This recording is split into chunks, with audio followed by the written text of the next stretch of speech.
The hills are alive, but definitely not with the sound of music in today's movie. Welcome to Sick Flicks, where I take a deep dive into the cinematic sewer to help you embrace your inner gore geek. I'm Mike Bracken, aka The Horror Geek, and today we're tackling Wes Craven's cult classic, The Hills Have Eyes. Released in 1977, Craven's feature is a cautionary tale about the dangers of leaving civilization. Inspired by the Sawney Beane story, which is probably a myth, this tale finds a family of city folk locked in a fight for survival with another family of murderous mutants. The film inspired not only a sequel, but a series of remakes as well. But is The Hills Have Eyes a truly sick flick? Let's get to the gore and find out. Oh, and before we get started, today's video is sponsored by patrons James Brenner, 3D Eccentric, and Richard Griffin. If you'd like to help sponsor some videos, sign up for my Patreon. You'll find links in the pinned comment and description below. And now, let's get bloody. We fade in on the credits. Oh hey, it's Dee Wallace. Wallace was the only actor to go on to major mainstream Hollywood success after appearing in The Hills Have Eyes, landing roles in Cujo, E.T., and a bunch of other films. Of course, Michael Berryman went on to carve out quite the career as a cult horror icon too. If you don't know his name, you definitely know his face. With the credits over, we get this live look at beautiful downtown Cleveland. Oh wait, this looks too nice to be Cleveland. Then this guy shows up. Papa Hemingway's last days were rough. Well, it's 9 a.m. Might as well get the day started right. Don't you make a noise when you walk? No, I'm a ninja. They head inside for a big exposition dump and some commentary on Ruby's hygiene. Why, you don't know a knife and fork from your 5 fingers, and you stink like a horse. This dude looks like the grizzled old prospector from every 1950s Western ever. All of this excitement is interrupted when customers show up. I feel like it's maybe just a bit on the nose that they basically dress the baby in a picnic blanket. Everyone's using this as a pit stop, including one of the Beastie Boys from the Sabotage video.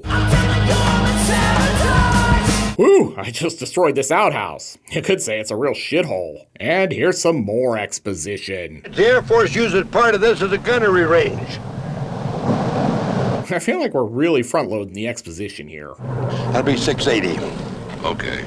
$6.80 to fill up a station wagon pulling a trailer? Holy hell, we didn't know how good we had it in the 70s. Then Big Bob pulls his badge. Hemingway looks worried they're going to find his moonshine. It looks like Doug went with the 70s cocaine dealer starter kit. Tight shorts, gold watch, amber lenses, stash, and sideburns. Seems obvious that this family never watched the Texas Chainsaw Massacre. They're just asking to be sold as barbecue at this point. And then they head off, and Crazy Ralph Hemingway offers some parting advice. You folks stay on the main road now, you hear? Stay on the main road!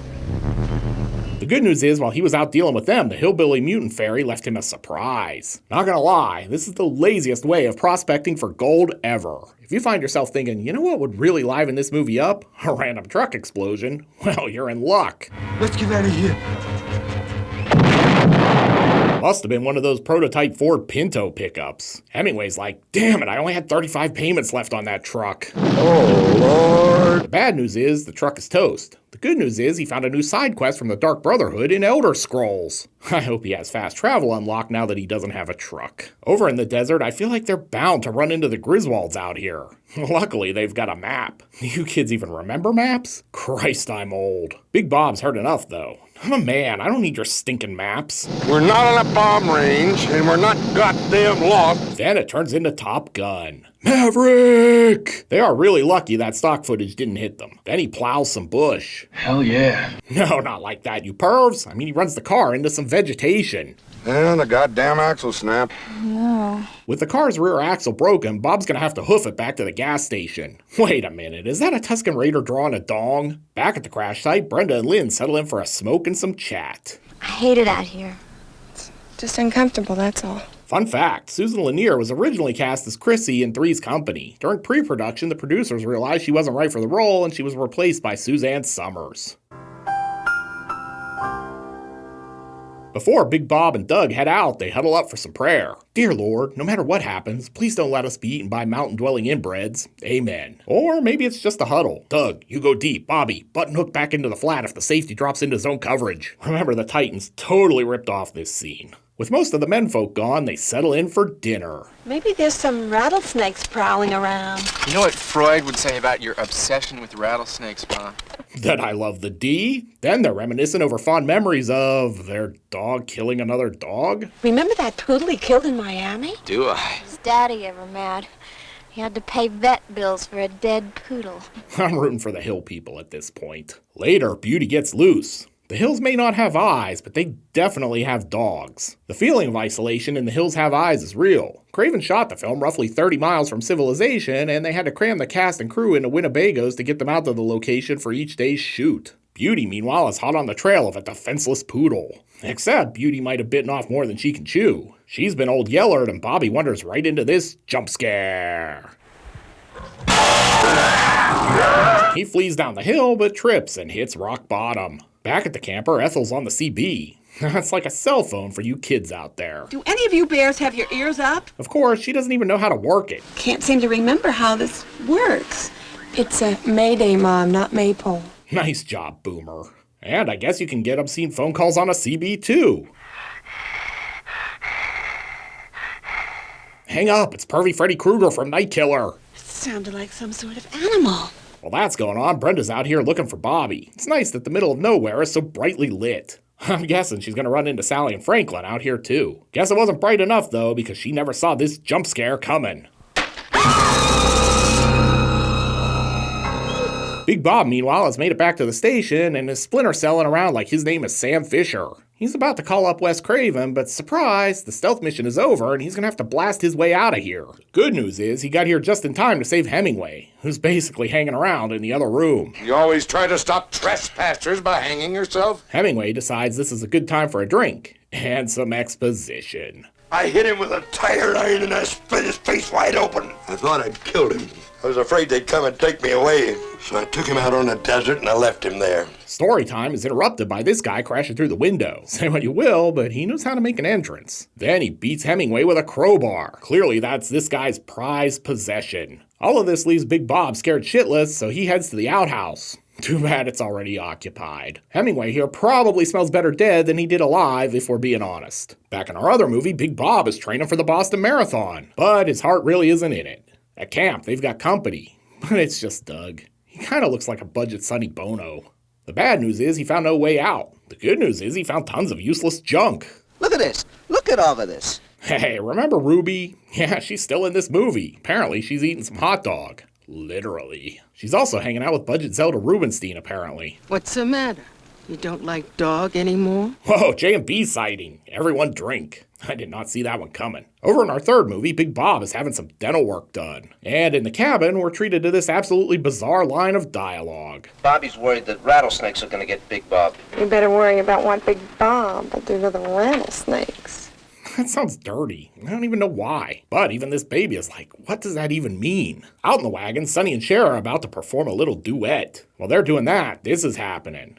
I don't know, Wes. I get not wanting to show the actual sex scene, but this feels on the nose with the whole tube in the tank bit. Hey, it's Michael Berryman. I hate it when the milkshake is too thick to suck through the straw. Clearly, Bobby never got the memo about if this wagon's a rockin', don't come a knockin'. They're about to head inside, but that's when Papa Jupe and his merry band of mutants make their move. This is an explosive way to make an entrance. Sounds like Moses wandered up to the wrong bush. Oh, God!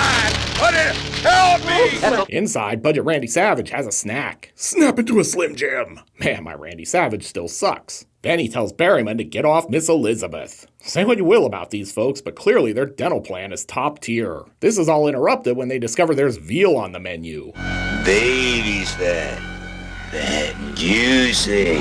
Outside, Bob looks like he ran into the Elm Street parents. You could say he's smoking hot. Back inside, a struggle ensues over the baby. This is the weirdest custody battle ever. But Mom's gonna sweep him off his feet with this broom. But she gets blasted. As does Lynn. Just insert your own D. Wallace howling joke here. With dinner interrupted, they take the baby to go. Mars is gonna finish off Brenda, but he's out of ammo. No worries, like the Terminator, he'll be back. I come back for you later, girlie. Back inside, Sonny learns he and Cher are never gonna duet again. It's like I've got you, babe, except she's dead. And I guess this is as good a time as any to check in with the dog?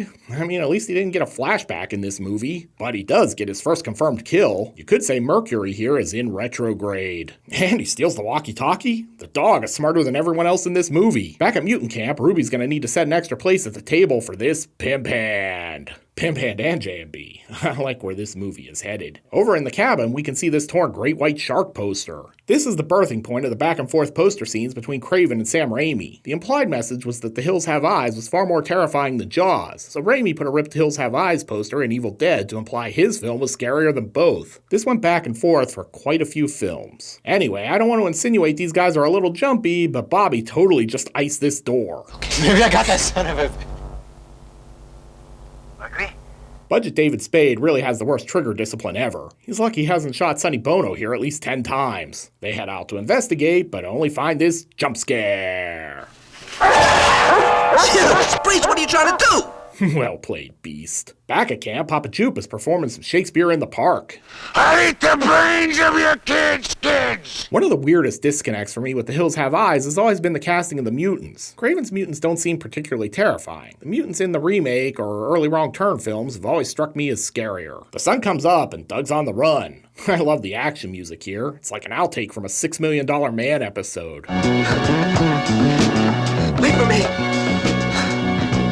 Fortunately, he can navigate these hills pretty easily because Beast has the Cliff's Notes version of the map.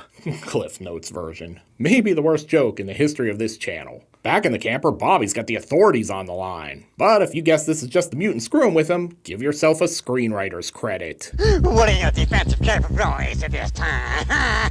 They're just sitting ducks. Over here, Berryman and Papa Jupe look like they're cosplaying Far Cry characters when you see them in the light. They split up and Beast makes his move. I feel like things are about to get rough for Michael Berryman. Beast eventually has to pause his attack because Papa Jupe comes back with the gun. Michael Berryman's basically a Wham song because he's never going to dance again, judging by that torn Achilles. As retribution, Jupe orders the baby for lunch. Kill the baby! Except, surprise, it's not a baby, it's Wilbur. Charlotte clearly had a real Sophie's Choice moment here. Ruby's on the run, and it's too bad she grabbed the baby doll instead of the baby. The mannequin looks great. She hands the baby off to Doug, but Mars is still coming for them. Back at the camper, Bobby and Brenda are hard at work on their Weekend at Bernie's cosplay. It's looking pretty sweet. Beast and Berryman square off for round 2, and man, this dog is a real pain in the neck. Oh, look at that dog puppet. It's too bad Dee Wallace is dead. She knows a thing or two about fighting off a killer dog. Meanwhile, Jupe's found dead mom. Fell for the old dead lady in the lawn chair gag. It gets me every time. And he stood right in the trap too. You could say he's going for a ride now. But it's too bad the car runs out of gas. Angry Papa Jupe is headed their way, but don't worry. They MacGyvered the place. This feels like a sort of dry run for the final act of A Nightmare on Elm Street. If you guessed Jupe didn't blow himself up, give yourself another screenwriter's credit. But don't fret, Brenda's got an axe to grind. In Papa Jupe's vertebrae. You could say this fight is a real hatchet job. After going Lizzie Borden on him and shooting him for good measure, Jupe appears dead. And in our other movie, Ruby and Doug have to square off against Mars. Dude just got stoned. Doug is ready to lure him into a trap, but this snake has other plans. Is Hiss the end of the line for Doug? Apparently not, because Ruby distracts him and Doug makes his move. But hey, that's Chekhov's rattlesnake because Ruby uses him to attack Mars. Fun fact, that was a real rattler she picked up. With Mars down, Sonny Bono decides to make a few points with this knife. And the end. The Hills Have Eyes had an alternate, more upbeat ending, but it was scrapped in favor of this darker close. I like that Craven went with this one. In a lot of ways, The Hills Have Eyes feels like a bridge film in Craven's career. It's easy to see touches of Last House on the Left in this film, as both Papa Jupe and Mars remind me a bit of David Hess. We can also see the Hills' influence in A Nightmare on Elm Street, particularly in the whole booby trap sequence at the climax. And yet, Hills is a film that also stands entirely on its own. But is it a sick flick? Let's go to the gore card. In terms of gross anatomy, The Hills Have Eyes is pretty solid. We're treated to Bob burgers, an axing, multiple stabbings, a torn Achilles, and a ripped out throat. It's not wall-to-wall splatter, but there's enough here to justify giving The Hills Have Eyes a 3 barf bag rating. This is a modestly sick flick. Looking for another movie where people get stranded in the middle of nowhere? Then be sure to check out my review of Massacre in Dinosaur Valley. You'll find a link here on the screen after my outtakes. I'll meet you over there. Until next time, I'm Mike Bracken, aka The Horror Geek, bringing you all the splatter that matters. This tale finds a family of city folk I'm making this a disaster already. Of course, Michael Berryman went on to carve out quite the career as a cult horror icon too. Ooh, that's easy to say. Can't even get the easy lines right this morning. They head inside for a big exposition. They're just asking to be sold as barbecue at this point. Fuck. I'm not gonna lie, this is the laziest way of prospecting. God damn it. This is the laziest way of why can't I say prospecting? Some days the tongue just doesn't want to do this. Then he blows some bush. Fuck. Then he plows some bush. No, not like that, you pervs. I mean, he runs the car. Fuck. And then they had to cram the cast and crew into Winnebagos to get them out to the location, eat for each day. Almost. That was a long one, and I almost made it through. I hate it when the milkshake is too sick. Blah, blah, blah, blah. One of the weird disconnects for me with The Hills Have Eyes. What's my throat? One of the weird... Man, my throat's like, this video is over.